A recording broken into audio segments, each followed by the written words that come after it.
Good morning, Sarah, and good Good morning, morning. everybody. We have a nice group here today in person, and hello to everybody who's virtual. Um, I'm not going to go through a long introduction for Sarah today. I think we all know who she is now. We miss her being in Holland, but we're looking forward to having her here in person next week. And I hope that many of you are going to be attending the concert as well that she'll be performing in. So without further ado, I'm just going to turn it over to you. Just make sure your electronic devices are turned off, please, and we'll just get going. Okay, Sarah, thank you. Excellent. Thanks, Barbara.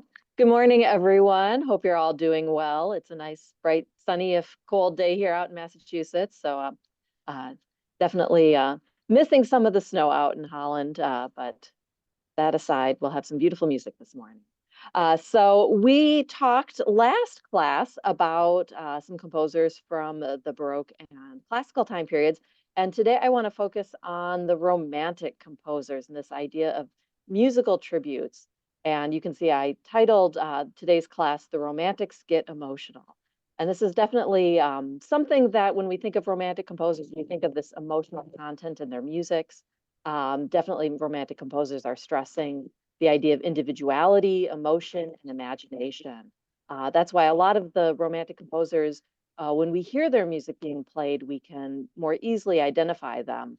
Whereas if we're listening to, say, an early Mozart symphony versus a late Haydn symphony, sometimes it can be a little bit more blurred, even though they too had their own unique voices. But as we get to the Romantics, they tend to kind of branch out even further to their own specific styles and compositional writing.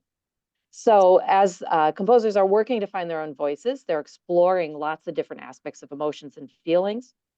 As we'll notice today, I'm going to talk about, especially with our first three composers, there's a lot of friendship and camaraderie and sort of people working in similar circles so that these emotions and feelings and personal relationships can be expressed in their music. As a result, we get pieces that have very expressive tone color, very beautiful melodies, lush harmonies, but also possibly some unique sounds, maybe exploring as instruments are going through changes. We've got larger orchestras. We've got, as I mentioned, improvements in instruments, especially the piano really doesn't get finalized as the instrument we see it today until about halfway through the 1800s. So as the piano is becoming an instrument more capable of extreme louds and softs, having a richer sound to it with the invention of the pianoforte and the addition of more instruments to the orchestra. We're going to see more of these auxiliary instruments like piccolo and English horn, contrabassoon, expanding the brass section, percussion section. All of this adds to more color possibilities that composers can add to their pieces of music. So lots of changes as we're hearing orchestra, instrumental, piano, voice, all of this changing, allowing composers to really express their emotions in a very fantastic way. So to get the ball rolling today, I'm going to start by talking about probably the most well-known love relationships in Romantic classical music, and that's of Robert and Clara Schumann.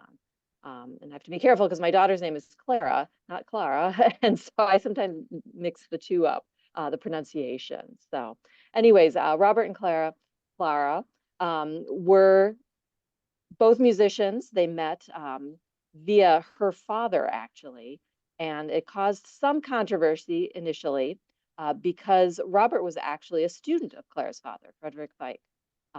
He was aiming to become, he wanted to be the next great virtuoso pianist in the Romantic time period. Unfortunately, he did, in an effort to sort of stretch his fingers, he built a device that he put on his hands, and he ended up actually damaging his hand. So he had to really turn to composition and musical criticism.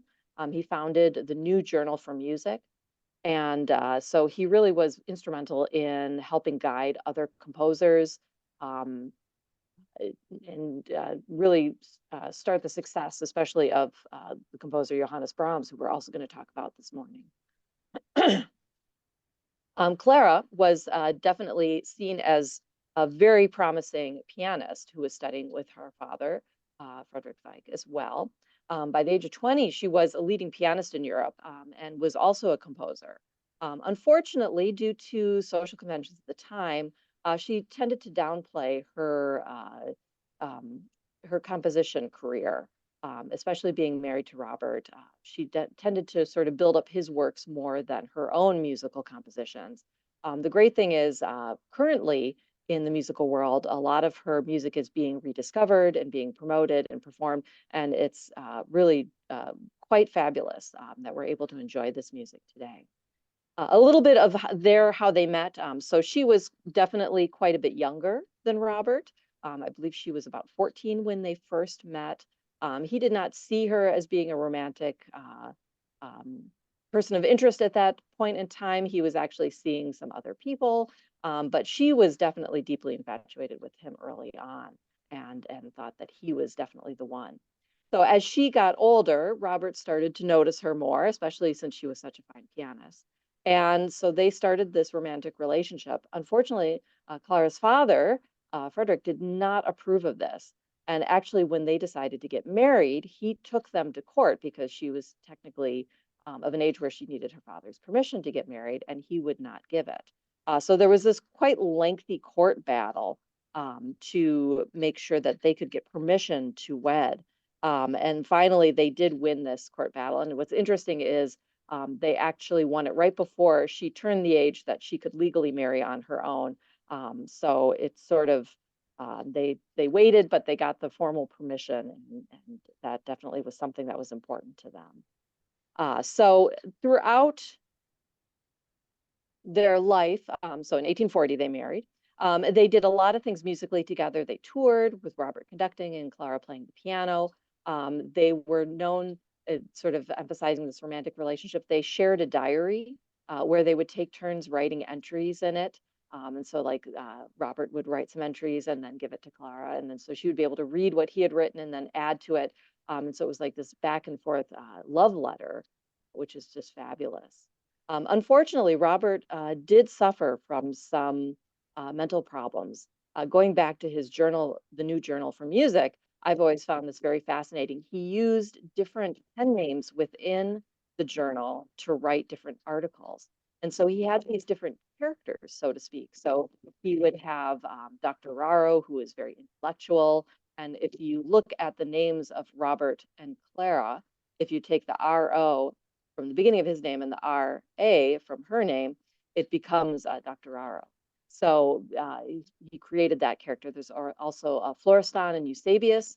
Florestan was this very fiery, passionate character, a little bit more introverted. And so he had these different sort of voices that he used to speak within the New Journal. So wrote music based on as well, which is interesting. Unfortunately, as he goes later into his life, these mental problems, and the reason I mention that is that it is possible that even though he was never formally diagnosed, is there possible signs of schizophrenia in that, or is it just bouts of depression? No, specifically, but there are sort of different issues that he might have suffered from. He did eventually try to commit suicide. He threw himself, drowned himself in a river, and at that point, he actually committed himself to an asylum. It was obviously very difficult on.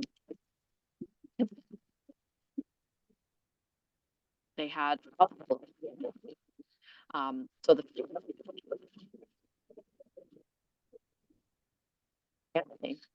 that speaks to her abilities and her notoriety as a pianist.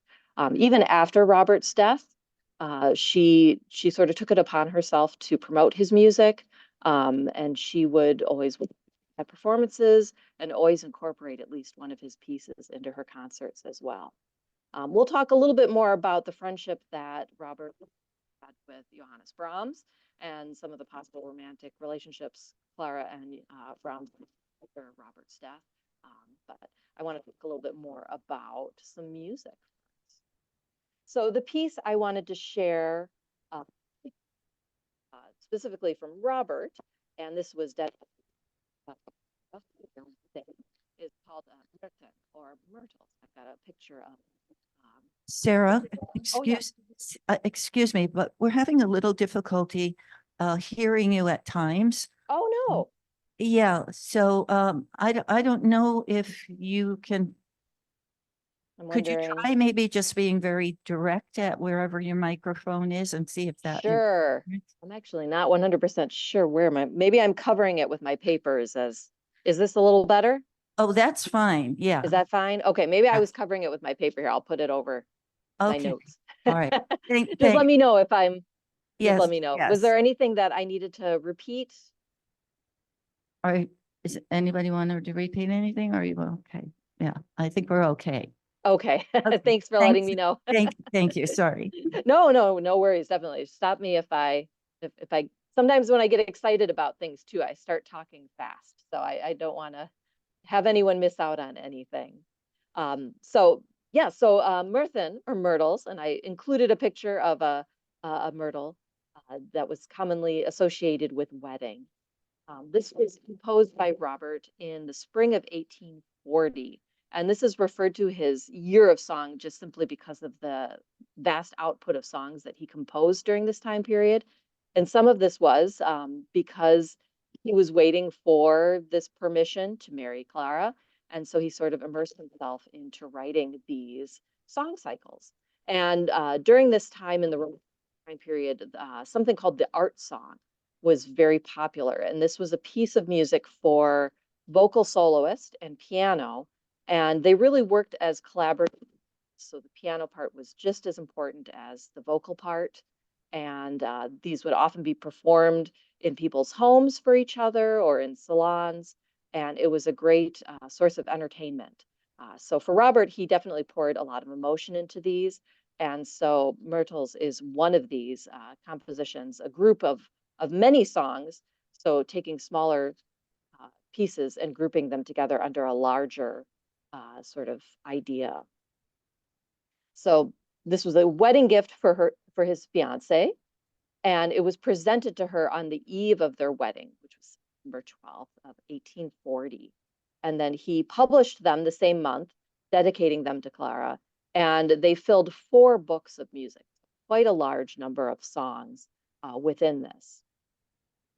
The texts that he used, and again, this idea of sort of collaborating within the Romantic time period. So he drew upon a lot of different poems and poets, including Robert Burns, Gerhard, Ruckert, Goethe, Heine, just to name a few of the texts that he borrowed from to create this song cycle. So the first piece, Dedication, is probably one of the most popular or widely known from the entire song cycle, this 4 set of books. And Wunmung, that's what translates into dedication. And this specific text is from the poet Ruckert. Schumann did make some modifications to the text to directly engage Clara, sort of to talk to her directly through the music. And of course, the theme is love, but not just love, but also marital devotion. As we're taking a look at the musical structure, and like I said last week, I'm not going to focus too much on the theory behind these pieces. I'm kind of focusing more on the story and the emotional content that we can hear within the music. But it does follow an ABA structure. So there's this return to the main music from the beginning with a contrasting middle section. As we listen to, as I mentioned,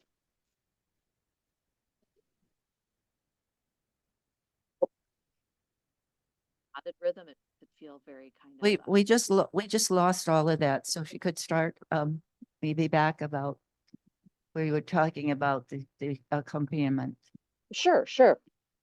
The piano accompaniment is, as I mentioned, is just as important as the voice. So we have broken chords that are doubled in the octaves with this dotted rhythm, which creates a very joyful, playful feeling in the music, almost as if it's skipping along. And this was one of among one of Clara's favorites when it comes to the entire song cycle. So here's the text for this specific song so this is the opening art song from the song cycle. So you might rap. We're losing you again. Oh, I don't know what's happening. I think it's when you turn to your left a little bit, we start losing you. Okay.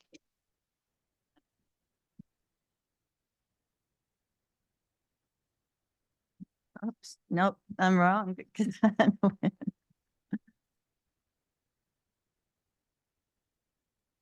So, all right. Yeah. Let me see. Is that better at all? I kind of lifted my computer. Yeah. Okay. Okay, so we have the song up in front of us. We have the text, and Yes. we're going to talk about the accompaniment, I think. Thing about the accompaniment? I don't think we heard you talk about the piece itself. Oh, so going back to this slide, did you hear when I Yes. talked about Yes. the structure and the Yes. piano accompaniment, Clara's favorite? Yes. Okay, so I was just reading the performance, it'll be in German. I just wanted to make sure, and you can follow along. We listen to it. The text will be up there. So maybe I'll let you follow. Whoops. Yeah, we're breaking up. What do you think we should do? Yeah. Oh.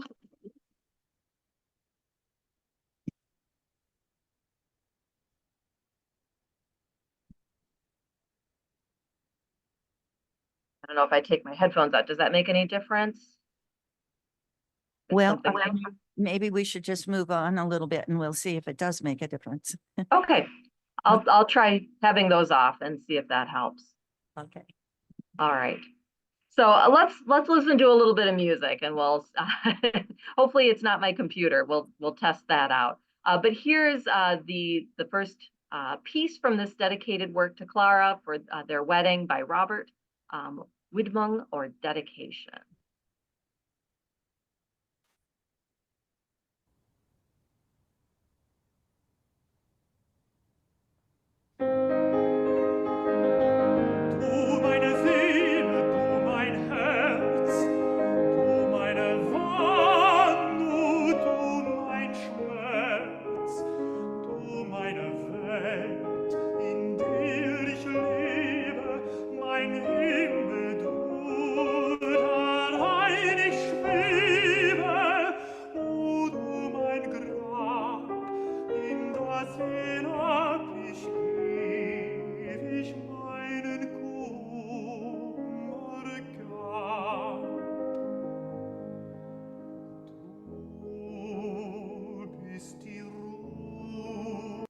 So you can hear with the change of, the piano accompaniment, we move into the B section. There's also, if you can, nice with the music on the screen, you can see the change of key as well. There were also some moments in that first section where Robert is highlighting different words with the range of the singing. So talking about my heaven, to which I aspire, those were some of the higher notes in the piece. And then, oh, you my grave, to which my grief, we start to move down into the lower range and move into this next section.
rein ich schwebe, mein guter Geist, mein besseres Ich.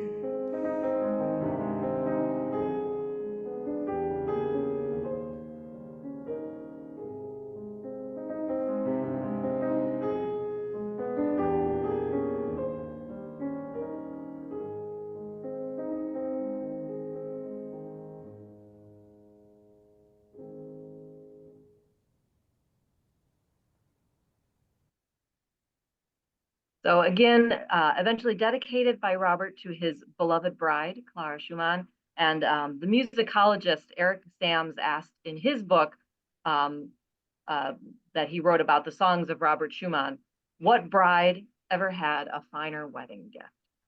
So really a fabulous dedication of love to his eventual wife, Clara Schumann.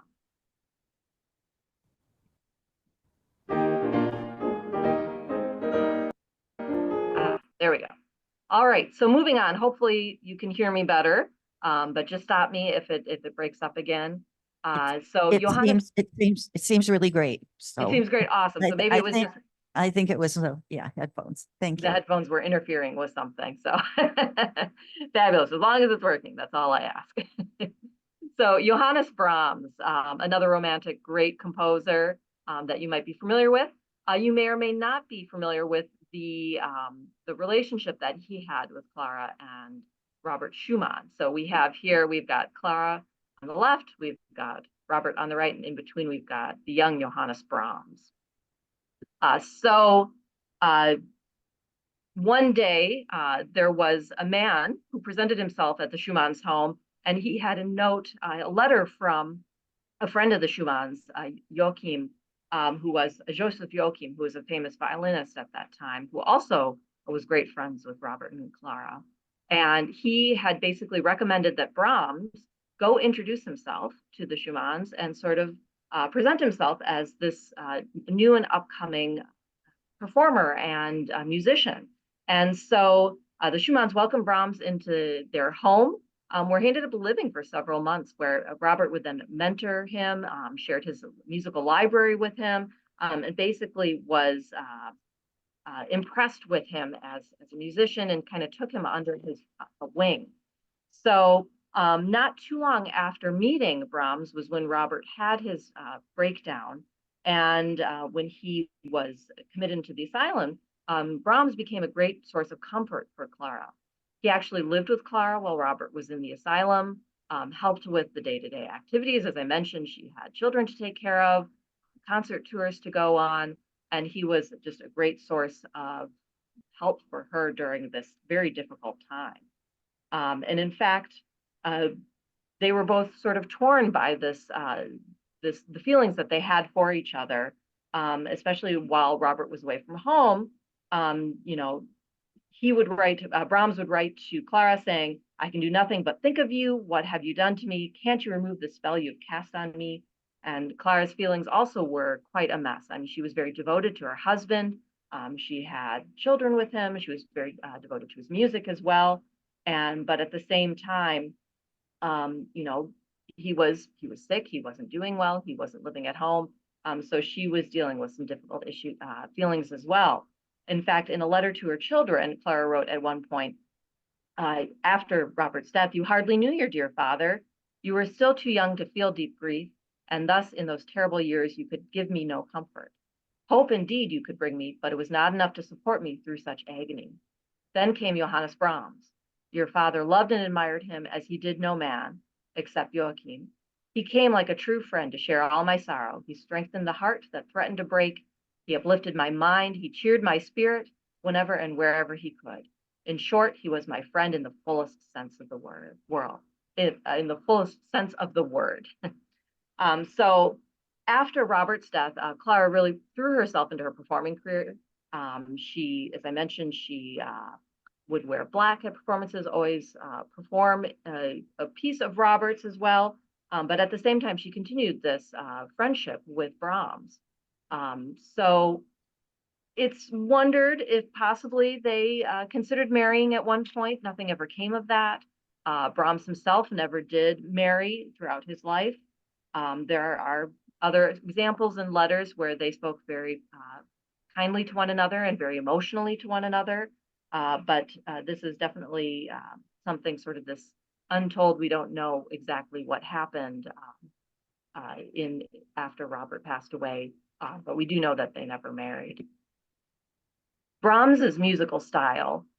He was another composer. We talked a little bit about Bach last class, and with the resurgence of Bach's music during the Romantic time period, especially with the work of Felix Mendelssohn, Brahms was also very important in the resurgence of older works of music. He would study scores of composers like Bach and Handel. And in fact, in a lot of his compositions, he brings in compositional styles of writing that were used in older compositions. If you went to my class last year when I was talking about his Fourth Symphony, the last movement of that is actually rooted in a very strong Baroque style called Chopin, where you have this repeated idea, like a theme and variation, but it's very long and goes through a lot of different changes, but it has this repeated bass line that is found in all of the different variations. So because of this, he sometimes is seen as being a more conservative composer than other romantics.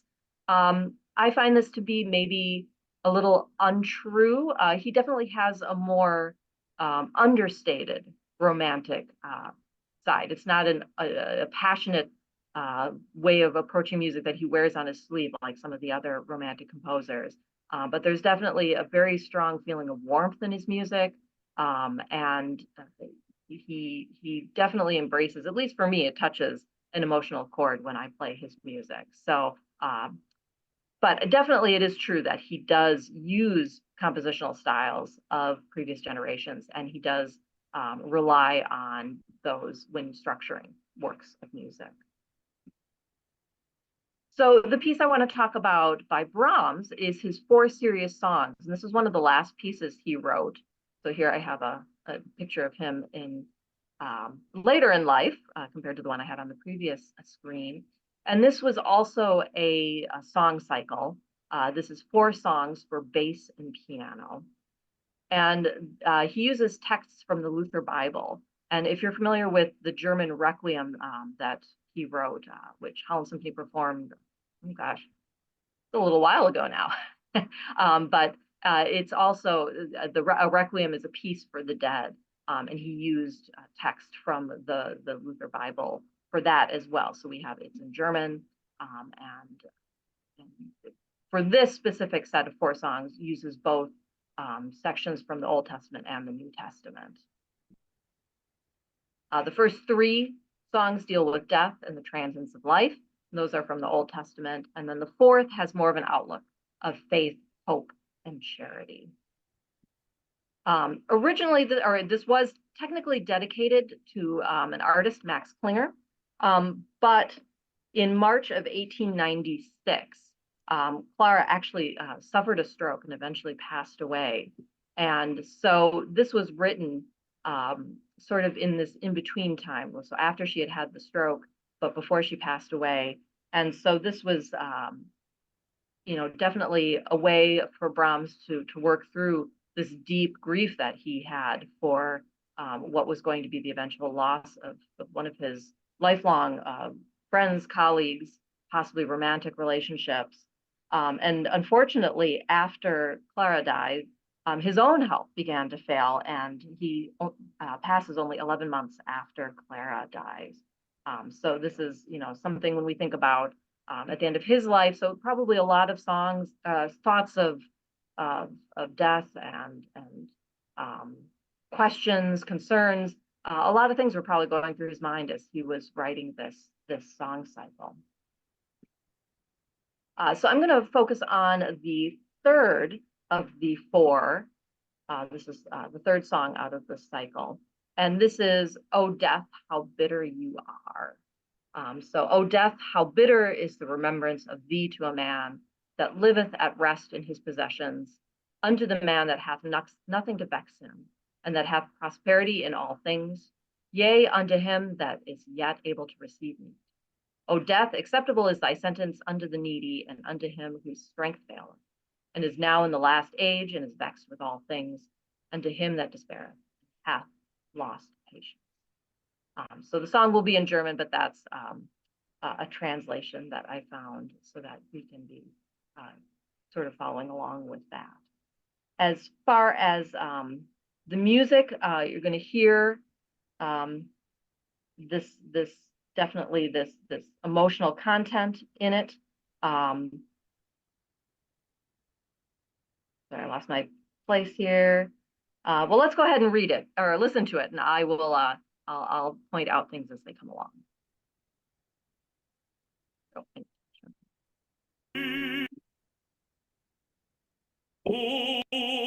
Tod, O Tod, wie bitter, wie bitter bist du.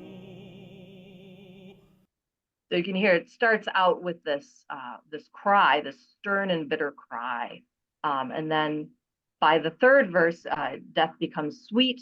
So that as we keep moving through the music, we'll start to hear it become change. So we have this changing emotion throughout this. So, and even again, sort of as we had in the last example by Schumann, these descending lines, this oh death, as it's sort of descending into the depths. Don't worry, I'm not going to try to sing. It's the reason I play oboe. But we have this opening that sort of grabs our attention as this heralding cry about death. Wenn an dich gedenket ein Mensch, gedenket ein Mensch, der gute Tage und genug hat und ohne Sorge lebt und dem es wohl geht in allen Dingen und auch wohl essen mag. O Tod, O Tod, wie bitter, wie bitter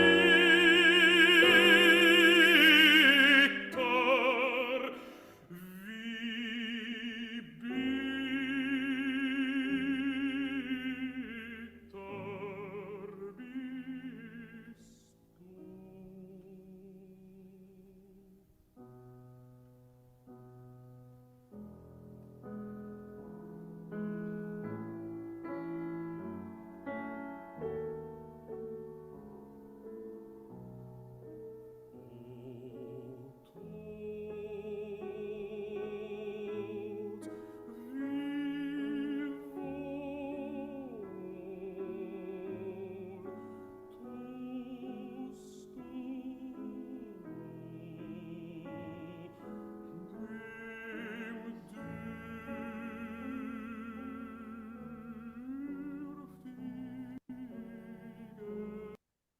So one musicologist stated in this section, you can hear old Brahms longing for his dear friend through the veil, wishing to join her, welcoming his own demise so as to be reunited with her. So again, it's the emotional content has changed. It's more yearning than it is more stern and bitter. Just a little, play a little bit more of this. der da schwach und alt ist, der in allen Sorgen steckt und nichts Besseres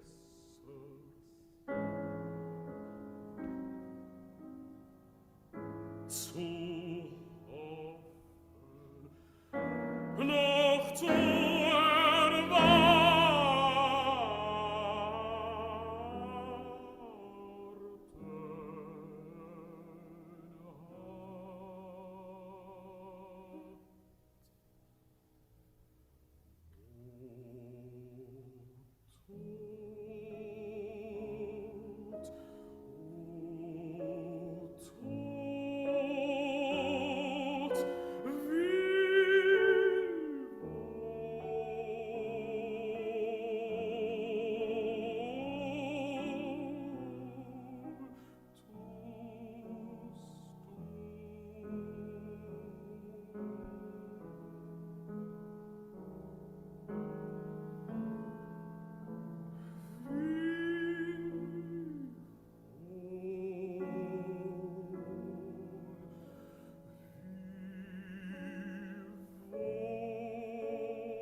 So you can feel a lot of emotion in that song. So even though this piece isn't directly dedicated to Clara, Brahms did write many other compositions with dedications to her, a lot of pieces for piano. In fact, also during this time period, he wrote a character piece for piano for her that was also very popular as well.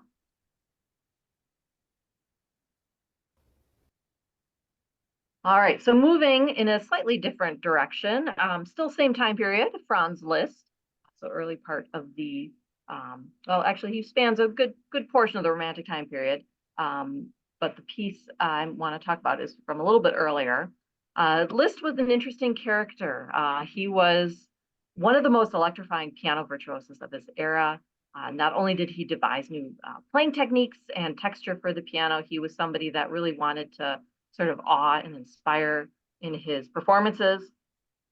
He's really the person that all pianists out there today have to credit for having to memorize all their pieces.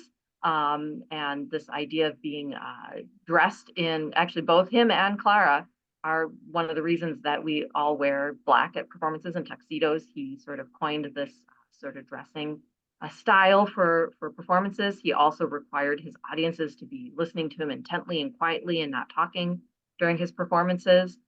So when we think of like today's recital concert performances, a lot of that comes from this time period. He also had something, a term coined about his performances called listomania. And it's not dissimilar from how people act around movie stars or rock stars today, sort of throwing, women would throw themselves at his feet, would try to steal his cigarette butts from the stage, the piano after he would leave, or try to get a handkerchief from him. So it was this sort of fawning over him, not only for his musical style, but also for his good looks and his outgoing, vivacious personality as well. Something that is interesting, he was also very charitable during his life. He would sometimes give lessons for free to help struggling musicians. He would sometimes do charities. And in fact, later in his life, he changed directions quite drastically and became very religiously inspired and sort of took holy orders later in his life. So as a composer, conductor, teacher, there's some other great characters of him conducting as well. He also was looking at composers from the past in his musical performances.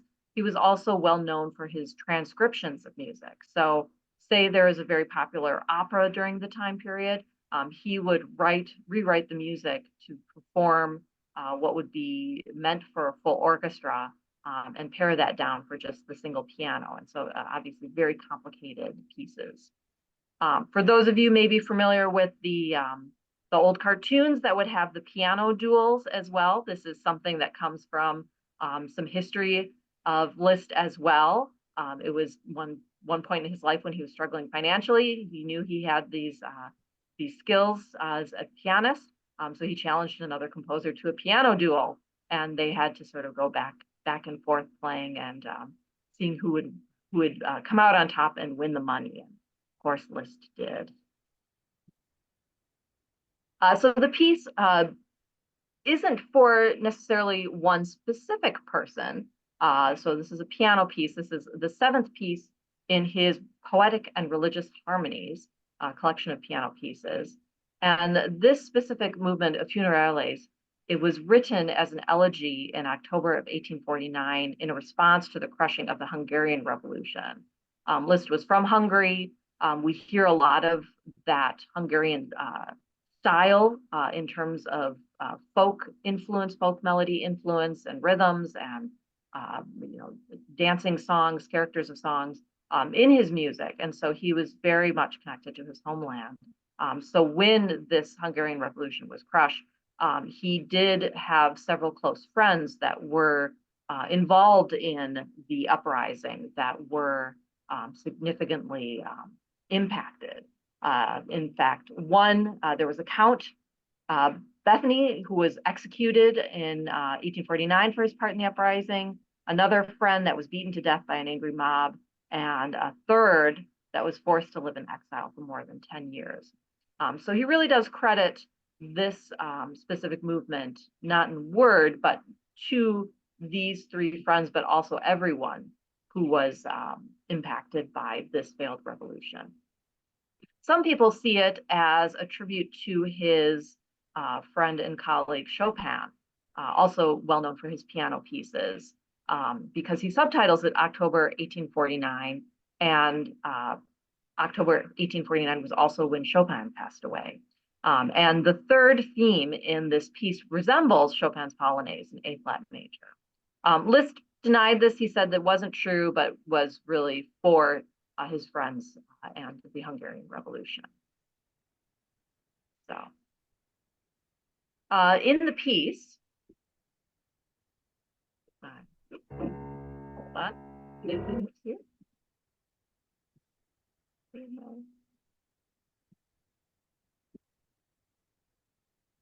There we go. All right. So there are four main sections with three themes in this piece. And again, I'm not going to go into great detail on this, but I think it's just interesting to note how he uses these different sections to depict sort of different moments in the relationship to the content of this failed uprising. So in the introduction, we have this very dark and gloomy feel. He goes into the very deep basement of the piano range, and we get this sort of bell tolling effect. And it's not being repeated, it's not the same note that's being repeated lower. So it sounds like it's out of tune, but instead we get this sort of this feeling of kind of walking through a battlefield. We hear sort of the tolling of bells, we hear maybe gunshots in the distance. So it evokes this very specific picture in our mind as we're listening to it. Then he moves into a funeral march. And then finally, that funeral march turns into something that's more heroic, the warrior march. And we have ostinato octaves in the bass, and the conclusion basically takes these three themes and reintroduces them and works them together. So let's start with the opening section here. I think it's just a fabulous depiction of colors and sounds, and again, a new way of working with the piano at this time period. Go back.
Then we have the funeral march here.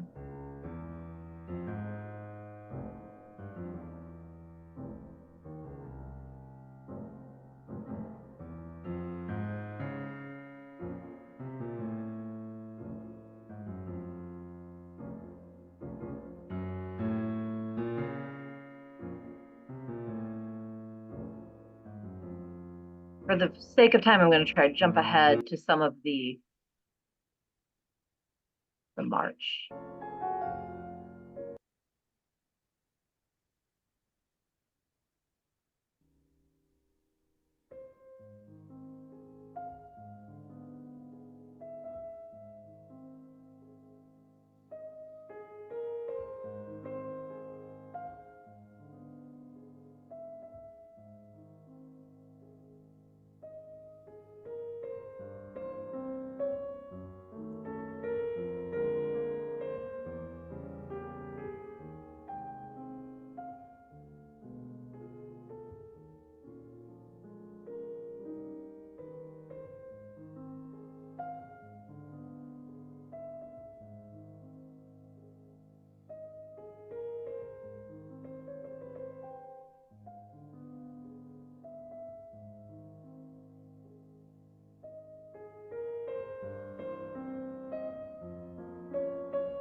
So even though it's in major there, it's sort of has these accidentals that color it and make it just a little bit not 100% major most of the time.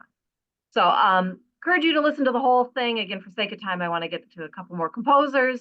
But again, just sort of seeing how Liszt can use the piano as just such a fabulous vehicle for emotion and color and sound, and create just these very different feelings within it.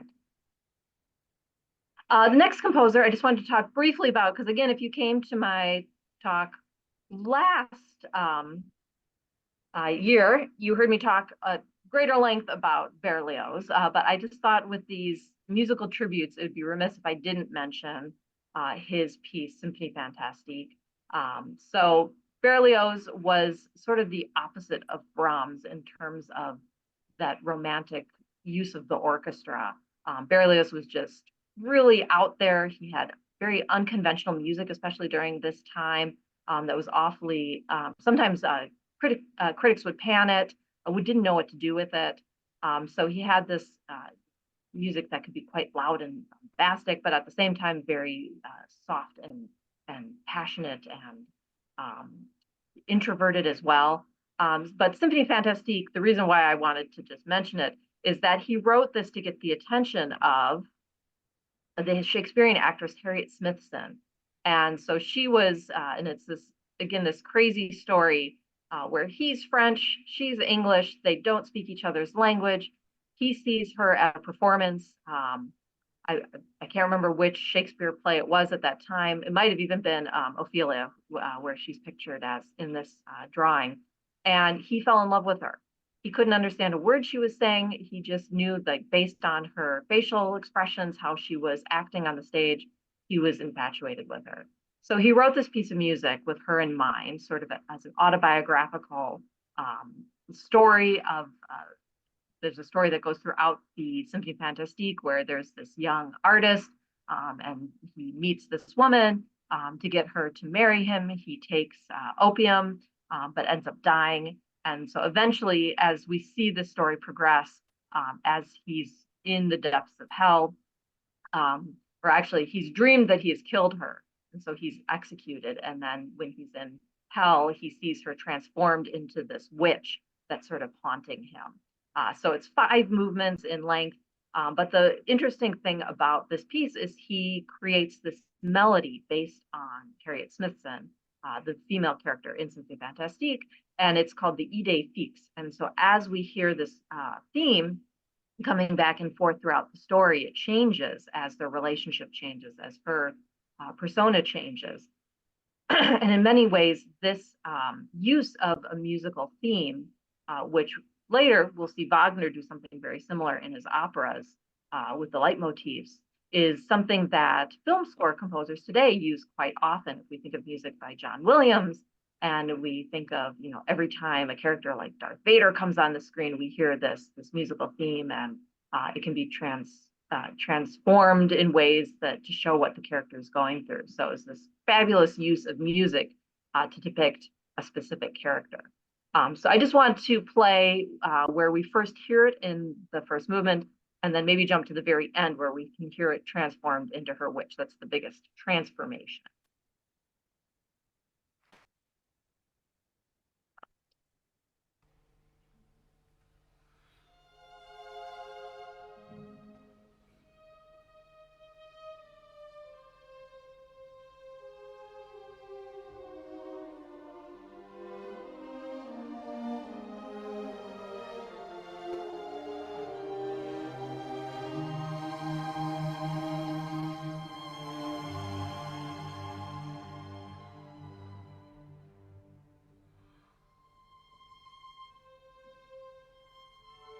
So this music is kind of just setting the scene.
I thought it was coming up faster than that.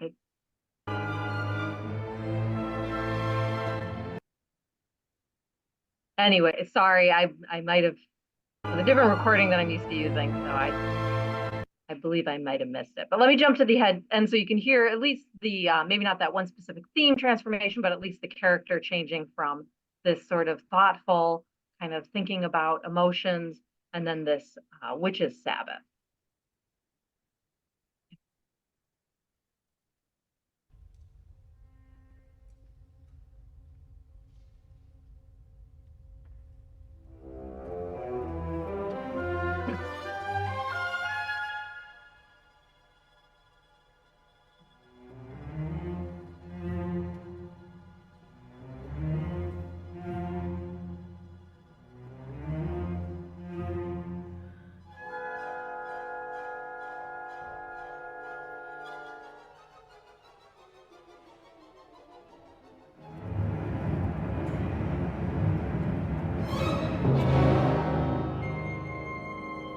Just that you can hear all the creatures kind of crawling out from the depths.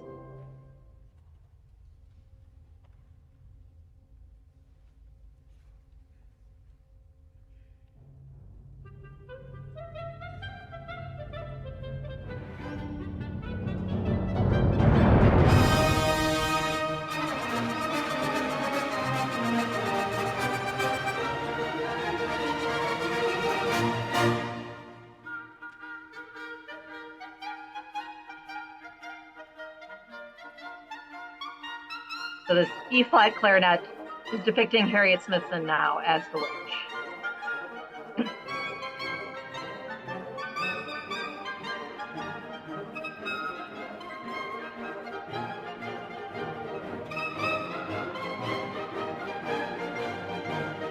So almost a mocking tone to it, a little bit of a kind of aspect to it, where she's almost mocking the artist who, so Ophelia or Harriet Smithson here mocking Berlioz. So just briefly, they do eventually meet, and he actually pulls a similar act as his character does in Symphonie Fantastique. Takes opium to convince her to marry him. Luckily, has the antidote in his other pocket when she says yes. They go on to get married. It's not necessarily a very happy relationship, and they do end up separating. So, but again, an interesting musical tribute in the classical musical world. Next up, another pianist, Sergei Rachmaninoff. And again, known greatly for his piano performances. It's said his finger, the span of his fingers is, almost an interval of a 13th, I want to say, so an octave and two notes. So his music is quite complicated, quite complex, but also a composer and conductor during his life as well. During his life, he studied at the Moscow Conservatory, had a musical family. Unfortunately, he had this very disastrous premiere of his Symphony No. 1. And this was something that caused him to enter into a Great Depression. And the story of his Symphony No. 1 performance, the premiere, is quite interesting as well. Glazunov was actually the conductor that was conducting this performance. There were two other premieres on the performance, and it's noted that he did not do a very good job preparing the orchestra. He was not very good with scheduling rehearsal time, managing rehearsal time. And most interestingly, it is possible that he was drunk. He was a known alcoholic. It was possible he was drunk on the night of the performance as well. So Rachmaninoff actually watched from backstage, just in case there was, because he kind of knew things weren't going to go great based on the rehearsals. And the critics panned him, specifically Cui, who was one of the mighty handful, César Cui, wrote, "If there were a conservatoire in hell, if one of its talented students were instructed to write a program symphony on the 7 plagues of Egypt, and if he were to compose a symphony like Mr. Rachmaninoff's, then he would have fulfilled his task brilliantly and delighted the inmates of hell." So, I mean, just this horrible review of his Symphony No. 1. He entered this 4-year depression. He found it very difficult to write music. He made a living teaching lessons. Finally, his aunt encouraged him to seek out medical help. And so he actually went to a hypnotherapist, Nikolai Dahl, and that allowed him to sort of come back to composing. He would have these conversations. Adal would engage in these conversations with Rachmaninoff while he was half asleep, and he would say things like, "You will begin to write your concerto. You will work with great facility. The concerto will be of an excellent quality." And it's interesting, it seemed to work. It seemed to pull him out of his depression. He was able to complete his very well-received Piano Concerto Number 2, which went on to be one of the most widely performed of his 3 concertos. And interestingly enough, to this day, his Symphony Number 1 is also now considered a great piece of music. It was never performed again during his life, but I think it's a fabulous piece. So unfortunately, probably responds more to how the orchestra played it than the actual composition. Rachmaninoff eventually does move to New York in 1918 after the Russian Revolution, where he spends most of his time touring, playing piano, so less time composing. But we have these great compositions, both orchestral and orchestral with piano, as continuing in the repertoire to this day. So his Concerto Number 2, after the death of his idol Tchaikovsky, this is just a little bit more about the difficulties of his Symphony Number 1. So a little bit of that depression, composed almost nothing. So sorry, I already said all this. I jumped ahead a little bit with my chatting about the piece. But one of the other things that did contribute to his depression was the death of his idol Tchaikovsky. Tchaikovsky heard him when he was at the conservatoire and said very positive things about his writing. So again, this physician, amateur musician, and family friend Nikolai Dahl helped him through this difficult time of his life with hypnotherapy. So his Piano Concerto Number 2 is dedicated to Dahl. It was finished in April of 1901. Was very well received, earned him the Glinka Award. Has 3 movements. So we're going to listen to a little bit of the opening, which is moderato. It starts with this a very chromatic bell-like tolling.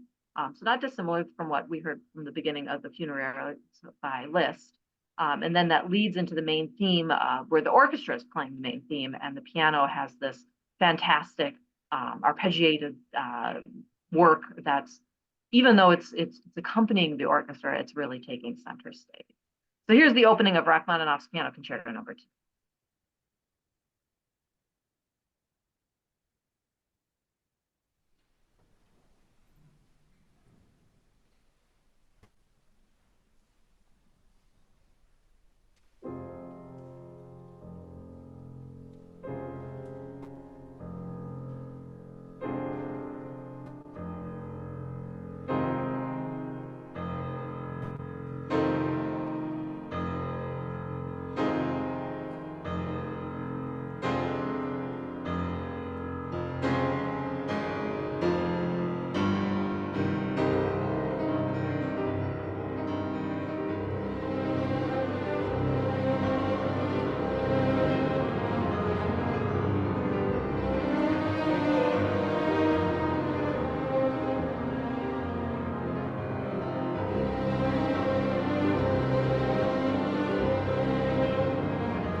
And as the piano takes over the melody here, this is taking us into our second theme.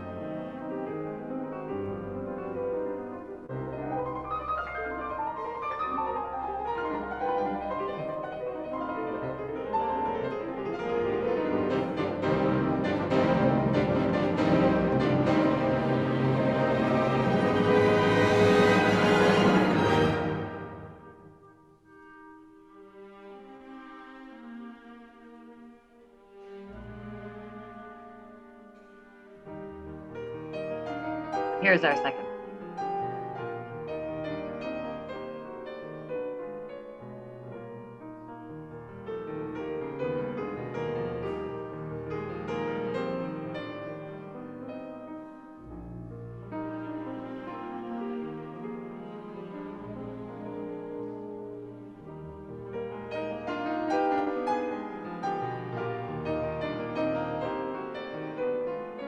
Hard to stop this one. So beautiful. So again, encourage you to listen to the rest of it. But keeping in mind that he wrote this for his hypnotherapist, but very important that this allowed him to move forward with his composing and to sort of work through his demons as a result of that disastrous premiere of his first symphony. The last composer I want to talk about today, and this is a piece that really got me thinking down this road about this topic, in addition to the concerto that I'm going to play next week, Edward Elgar's Enigma Variations, and this idea of having musical tributes to people in your life. Elgar, or Sir Edward Elgar, kind of moves a little bit past the Romantics, goes into the 20th century as well. English composer, but interestingly, even though he's considered an English composer, he was more greatly influenced by and inspired by what would consider more the continental musicians. So the musicians from Germany, Schumann, Brahms, Wagner, and a lot of the popular composers on the continent. In fact, when he went over and traveled a lot in Europe, he was greatly inspired by these specific musicians. Elgar came from more humble beginnings. Even though he had music in his life, he did take some instrument lessons. As a composer, he was self-taught. He did want to attend the Leipzig Conservatoire, but unfortunately his father could not afford it. So he found other ways of finding training in musical lessons. And in fact, he went to school for something else completely, and then later decided to switch his attentions completely to music. But this idea, he always had a little bit of self-doubt in terms of his station in life, even though he is Sir Edward Elgar. Because of his humble beginnings, he sometimes struggled with feeling like he was accepted in higher circles. Originally, he was engaged to a student at the Leipzig Conservatoire who he met on one of his travels, Helen Weaver, a friend and musician. But they did break it off. We're not 100% sure why, but he does reference her in following compositions. So definitely that friendship was something that was very important in his life moving forward. But then eventually, when he's 29, he took on music student Caroline Alice Roberts, who was the daughter of Major General Sir Henry Roberts. So speaking of social circles, this would be from a much higher social circle than Elgar. But they did fall in love and marry. He married her 3 years later, and she was somebody that really helped kind of propel him into the spotlight in terms of promoting his works, getting him to sort of consider himself to be, again, kind of face these demons of self-worth in terms of his, not only his social circles, but also his musical output as well.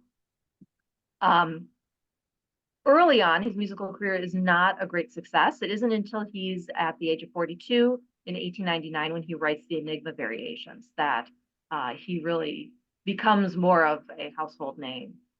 These become quite popular.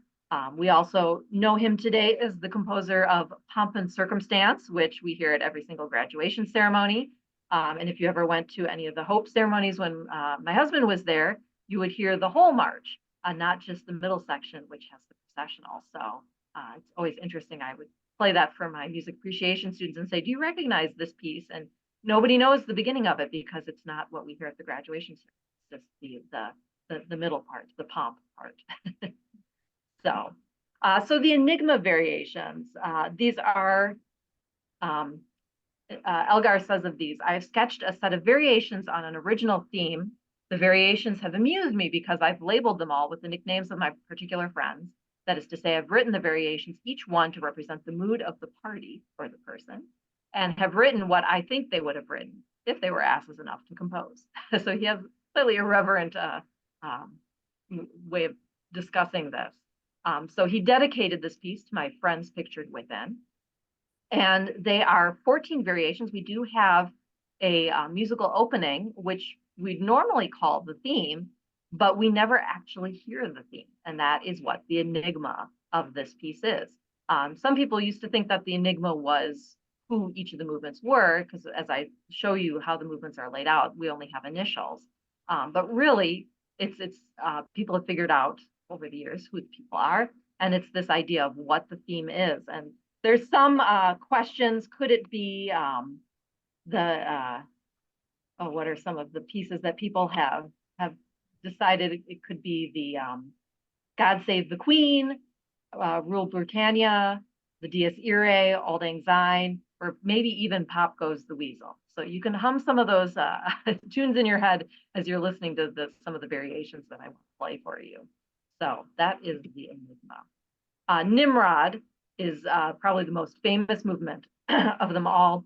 This was dedicated to his friend Jaeger, who also, similarly to the story with Rachmaninoff, we had Elgar maybe having some questions of self-worth and doubt in terms of compositional quality, and Jaeger, Augustus Jaeger, who is Elgar's close friend and music publisher, came to Elgar at a low point in his life and sort of gave him the confidence, gave him encouraging words so that he could move forward. So this is probably the most touching of all the movements in the entire work, oftentimes performed on its own as a standalone piece.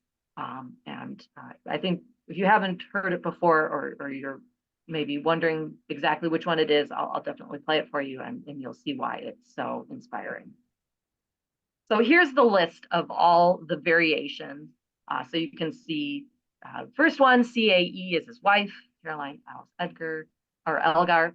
We've got other musicians, pianists, fellow musicians. We've got amateur viola players. We've got matron of the arts. We've got a daughter of the rector. We also have this unknown number 13. And this was a female friend thought to be traveling.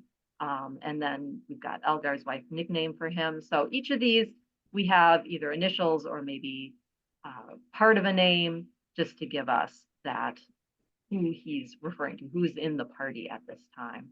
One of the ones,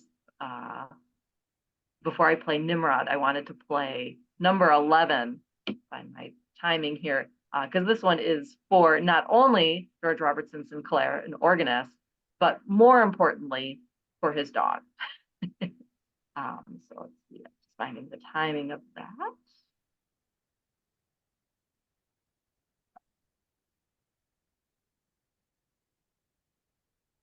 Actually, before we do that, I'll play the opening, the theme.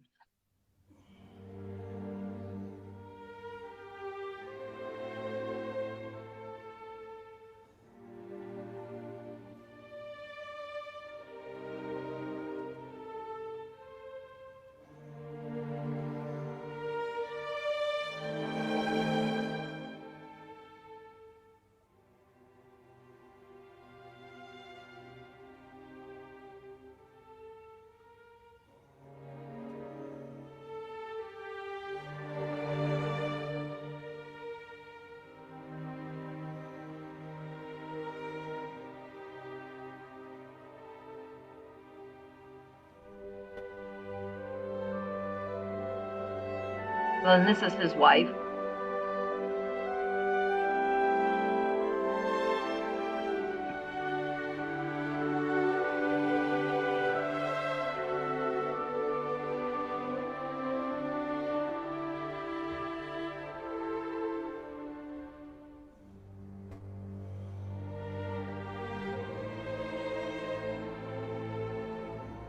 Actually, I spoke too soon, but not quite to his wife.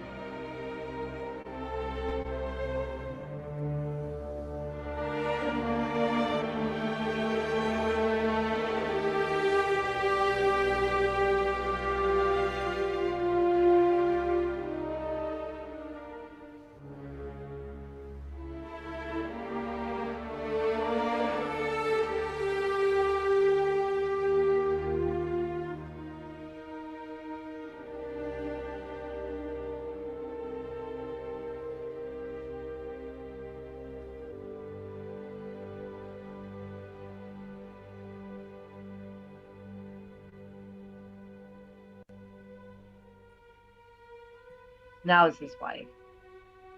Just listen to a little.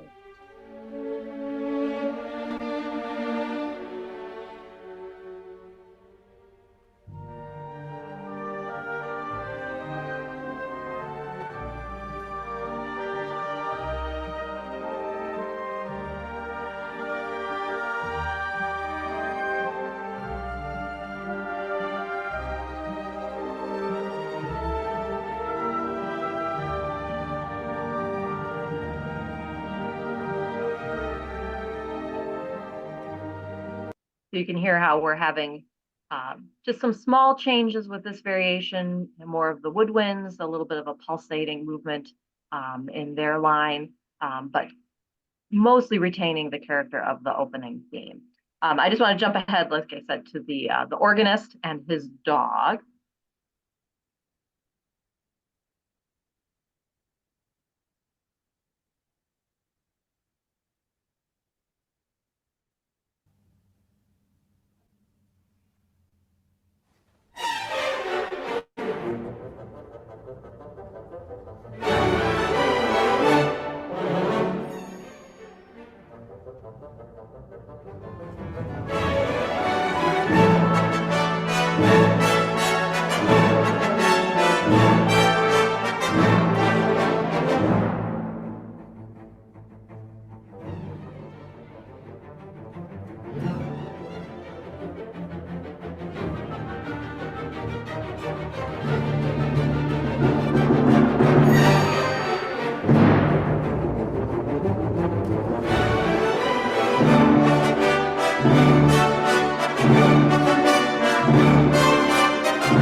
So I'm not remembering what type of dog it was at this point. I know it said in one of the writings, but you can almost imagine it chasing a ball in some points, but quite a grandiose theme for a pet, I think. And then I just want to finish it out with the famous section, the Nimrod, and this is variation 9. So I'm just going to go back to that and finish out today listening to that.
goosebumps every time. Such a fabulous movement out of this.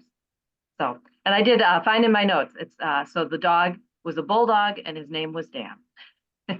So, so that's what I've got for today. Are there any questions? Any questions here in the classroom? And do you have any? No, I think you did such a great job again. Oh, thanks. I'm glad we worked out the technical difficulties. Yes, I think we know that probably was the problem. So Yep. thank you, Sarah. Thank you. You have to excuse me that the Nimra just I gets know. me. No, I know. I get every time I play it, every time I Yeah, hear it, it's yeah, very emotional. so powerful. And I Feels imagine so- having a piece of music written for you that's like that. I mean, that just Yeah, speaks that's to amazing. the power. Amazing. Yeah. I did have a thought though. I just wanted to share with you that of all the composers today, you can still go on YouTube and see Rachmaninoff play some of his own pieces. And that's kind of fun because you can't imagine how long his fingers are. I mean, it's just, he's just like sort of on top of the keyboard and it's just his big hands and fingers. So just, it's fun to do that. Thank you, Sarah. We'll see you Thank you. next week. Have a safe trip here. Thank you. See you in person. Bye-bye.